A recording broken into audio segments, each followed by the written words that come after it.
Welcome back नाजरीन। नाजरीन, अब हमारा सेगमेंट है हैरत कदा। मेरा फेवरेट। फेवरेट नहीं, तेरा ही आओ। पिछली बार हमने हैरत कदा में जो गुफ्तगू की थी डिएटला ऑफ पास इंसिडेंट के हवाले से की थी, जहां बहुत से लोग थे जिनका पता नहीं चल सका।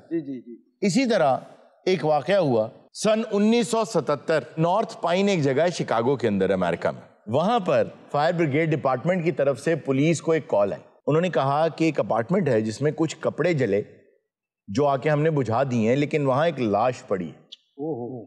वो लाश उस अपार्टमेंट की मालिका की है।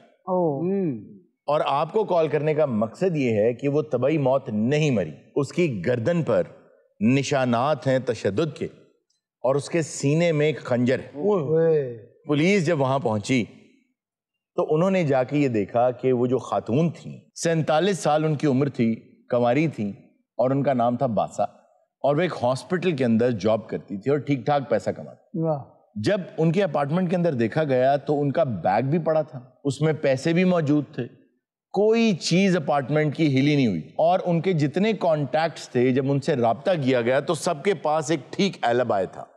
एलिबाय होता है कि जिस वक्त ये वाकया हुआ तो मैं कहाँ था उस वक्त, और उनका ताल्लुक कोई बहुत करीबी किसी के साथ भी नहीं था। हुआ ये कि कोई भी लीड पुलिस को प्रॉपर नहीं मिल सकी। 2-3 माह बाद करीब ही एक जगह पर शिकागो में ही एक खातून रहती थी।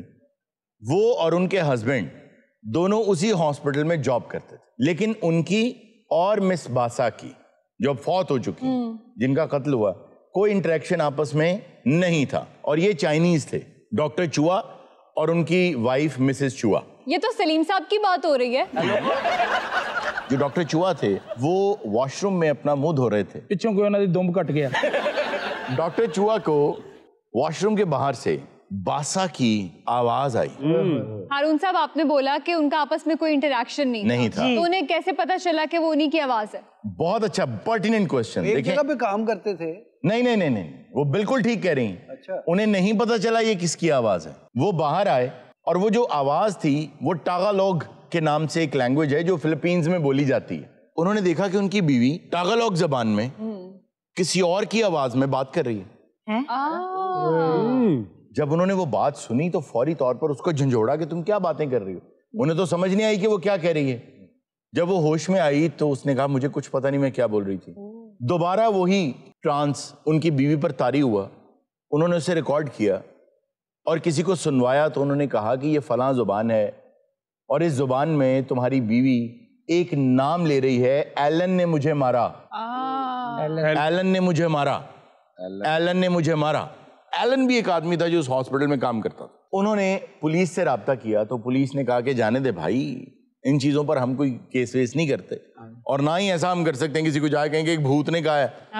कोई खास एविडेंस तो नहीं ना है। हुआ ये कि कुछ दिन के बाद जब दोबारा उस खातून पर वही ट्रांस आया तो उन्होंने उसमें उनसे पूछा कि उसने क्यों मारा, तो उसने जवाब दिया नेकलेस के लिए। पहना हुआ था उसने। लो जी माड़ी जी जुत्ती तो ही मारता उन्हें बेचारे ने। और भाई नेकलेस होता है जो गले में हार पहनता। सर इन्हां दे खानदान च गले च जुत्तियां ही पाउंदे। अच्छा जी, हुआ ये कि जब उसने ये बताया कि मेरे नेकलेस के लिए, तो उन्होंने उससे पूछा कि कहाँ है इस वक्त नेकलेस।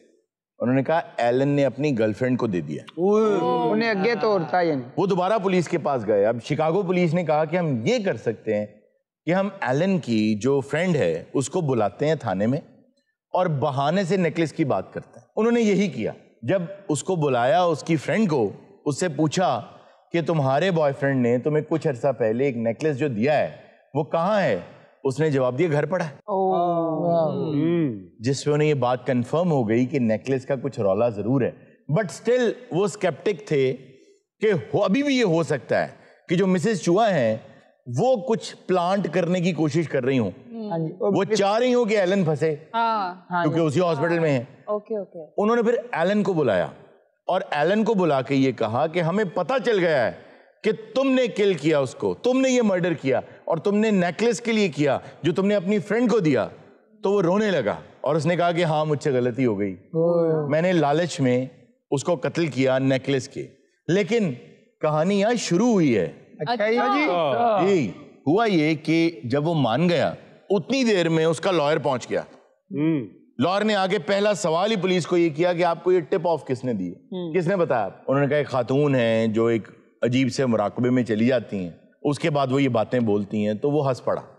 उसने अंदर जाके उन साहब से कहा, एलन से, कि मुकर जाओ। अच्छा। और वो मुकर गया। उसने कहा कि आपके पास कोई सबूत नहीं है, मैंने मारा ही नहीं उसे। जब वो मुकर गया तो पुलिस ने उसको अरेस्ट करके केस फाइल कर दिया कोर्ट में। जब केस फाइल हो गया तो 1979 में अदालत लगी। ज्यूरी बैठी, जज बैठा, एलन बैठा, सब लोग बैठे। तो वकील ने खड़े होकर ये कहा कि जनाब, एक औरत ने किसी अजीब सी हालत में दिमागी तवाजुन खराब होने की वजह से एलन का नाम ले लिया है। 3 घंटे के अंदर अंदर एलन को अदालत ने बाइज्जत बरी कर दिया। वाह। एलन घर चला गया। उसके बाद उसने क्रिकेट शुरू की। ये एलन बॉर्डर की बात हो रही है। अल्लाह। और ठीक 2 महीने बाद एक रोज उसी पुलिस स्टेशन के अंदर एक ऑफिसर ने आके, वहां जो स्टेशन हेड था, उसको आके कहा कि सर, बाहर एक आदमी आया है, वो पसीने में शराबूर है, वो कांप रहा है, उसकी हालत खराब है, और वो कह रहा है हाँ हाँ मैंने कत्ल किया, और उसके हाथ में एक नेकलेस। उसने जब बुलाया तो वो एलन था। वो कांप रहा था, पसीने में शराबूर था, और उसने नेकलेस आगे रखा और उसने कहा कि साहब मैंने ही कत्ल किया। उसने कहा तुम तो मुकर गए थे। उसने कहा आप अभी लिखें और मुझे फौरन जेल में डाल दें। उसको जेल में डाला गया, उस पर केस चला, उसने फौरी तौर पे कबूल किया और उसने कहा जल्द से जल्द मुझे जेल भेज दें। क्यों? आज तक एलन ने ये नहीं बताया कि उसने ऐसा क्यों किया। ਤੁਹਾਡੀ ਅੱਡੇ ਖਪਣ ਦੀ ਕਿਹੜੀ ਲੋੜ ਆ ਜਦੋਂ ਮੰਨਣ ਹੀ ਨਹੀਂ ਰਿਹਾ।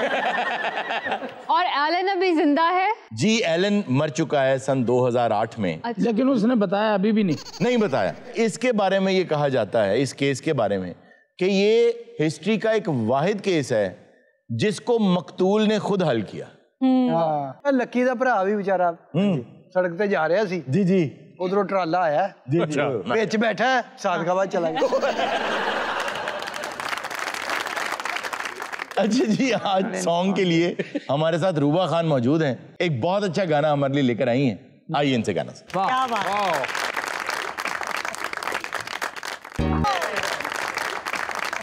ਭੈਣ ਮੇਰੀਏ, ਮੈਨੂੰ ਲੱਗਦਾ ਤੂੰ ਡੋਲੀ 'ਚ ਬਹਿਣਾ ਹੀ ਨਹੀਂ ਚਾਹੁੰਦੀ। कभी हाथ कड्डन दी, कभी पैर कड्डन। नाज़रीन, ये था आज का शो। इंशाल्लाह आपसे मुलाकात होगी नेक्स्ट शो में। अपना बहुत सा ख्याल रखिएगा। अल्लाह हाफ़िज़।